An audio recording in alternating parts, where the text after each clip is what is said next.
दिल्ली में हम लोग जंतर मंतर में 5 तारीख को धरना देने जा रहे हैं। नीतीश कुमार जी ने जो महिलाओं के प्रति और शेड्यूल कास्ट के प्रति अभद्र बातें की है। नमस्कार, मैं हूं राजन कुमार। अब बने हुए न्यूज पेयर के साथ 3 राज्यों में जीत के बाद बीजेपी बिहार में जश्न का माहौल बनाए हुए बीजेपी जमकर जश्न मना रहे। तो वही जीतनराम मांझी ने ट्वीट कर इसकी जानकारी दी। एक्स पर उन्होंने साफ तौर से कहा कि आंधी हो या तूफान, मोदी लहर कभी खत्म नहीं होने वाली है। लेकिन दिल्ली मांझी जा रहे हैं। दिल्ली क्यों जा रहे हैं, जंतर मंतर पे धरना पे क्यों बैठेंगे, वो मांझी बताएंगे। लेकिन उससे पहले हम आपको बता दें कि जिस तरीके से भारी बहुमत से बीजेपी की जीत हुई है, पटना के बीजेपी कार्यालय में जश्न का माहौल आप साफ तस्वीर में देख सकते हैं। मांझी ने जो ट्वीट किया वो आप साफ तौर से देख रहे हैं कि मांझी ने साफ तौर से क्रिप्शन में लिखा है और जिस तरीके से कहा इंडिया वालों ने INDA की किस तरीके से धूल चटाती, वो आप देख रहे हैं साफ तौर से। अब मांझी CM नीतीश कुमार के खिलाफ बिहार के लिए मोर्चा खोलने जा रहे हैं। जीतनराम मांझी ने साफ तौर से कहा कि जंतर मंतर पे वो धरना पे बैठेंगे।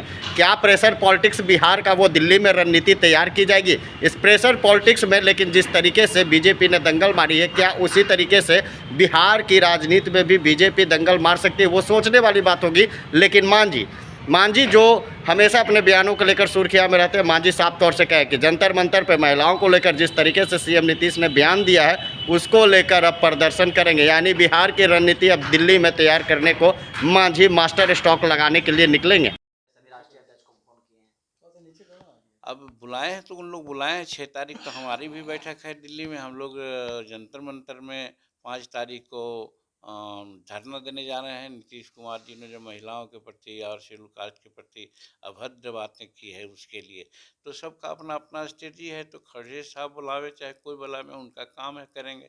हम लोग भी उनके जो मूर्धन्य नेता हैं, जो कहते हैं तथाकथित रूप में कि प्रधानमंत्री के उम्मीदवार हैं, वो जब गलत सलत बात बोलते हैं तो घमंडिया गठबंधन के अन्य नेताओं की बात क्या कहिएगा। लेकिन 2024 का रणनीति बनाएंगे इंडिया अलायंस वाले, बोल रहे हैं कि ये तो विधानसभा का चुनाव है, 2024 में उखाड़ फेंकेंगे एनडीए।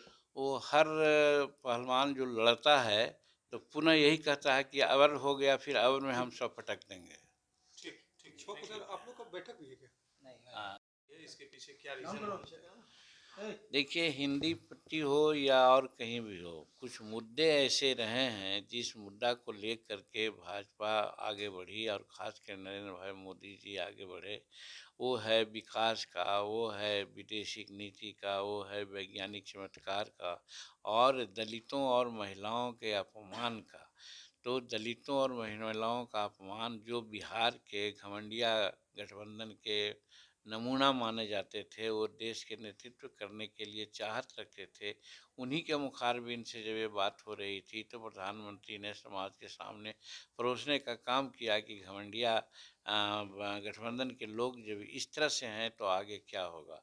तो मैं समझता हूँ कि चाहे महिला हो, चाहे अति पिछड़ा हो, शेड्यूल कास्ट, शेड्यूल ट्राइब्स हो, सब लोगों ने टर्न ले लिया और वहाँ नहीं जीतने की बात हुई थी, वहाँ भी जैसे छत्तीसगढ़ में कोई भी एग्जिट पोल नहीं बताया कि वहाँ पर बीजेपी की सरकार बनेगी। कहा क्लियर स्वीप हो रहा है कांग्रेस का, जबकि वहाँ क्लियर स्वीप हुआ बीजेपी के।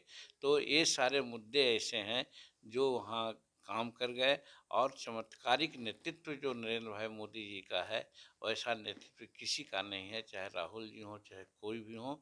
तो ये साबित हो गया है कि देश में अकेला है और अकेला प्रधानमंत्री नीतीश कुमार जी हैं और 2024 बहुत स्पष्ट हो गया है। कोई सेमीफाइनल कहता है, हम कहते हैं सेमीफाइनल नहीं है, फाइनल ही है कि 2024 में हमारे नीतीश कुमार कहीं नहीं रहेंगे बिहार में और जगह, और नरेंद्र भाई मोदी जी भारत के प्रधानमंत्री पुनः होंगे। 400 सीट बिहार में भाजपा को आएगी, NDA को आएगी और बिहार में 40 के 40 सीट हम NDA के लोग के झोला में डालेंगे। एक अहम मुद्दा है जाति कार्ड और आरक्षण का जो इनका ये था, वो लगता है कि फेलियर रहा पूरी तरीके से। सबसे बड़े OBC नरेंद्र मोदी एकदम आरक्षण का मुद्दा तो इन्होंने छलावा किया है। आरक्षण का मुद्दा कहाँ उठाया, उसी बात पर तो जब तुम तमाम की बात उन्होंने की, हमने तो कहा कि 1971 से रोस्टर नियम लागू है और रोस्टर नियम लागू 71 से है, तो जोड़ लीजिए कि उधर और इधर सब मिला के 40-42 वर्षों का मामला है।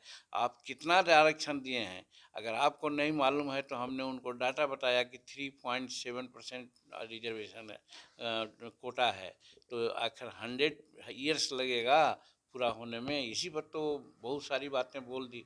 तो कहने का मतलब देश की जनता इस बात को समझी कि आरक्षण इनका एक छलावा है, आरक्षण कुछ नहीं है देने की बात करते हैं और सिर्फ वोट लेने के लिए क्या कहते हैं उसको, कागजी गणना करा करके ये दुनिया को दिखलाना चाहते थे कि हम बहुत बड़े चाहत रखते हैं ओबीसी का और शेड्यूल कास्ट का और लोगों का। हमने कोटा बढ़ाया, रिजर्वेशन दिया, तो हम लोग पहले कह रहे थे कि साहब ये सब छलावा है और इस चीज़ को देश की जनता ने भी समझी और आज अपना निर्णय दिया है।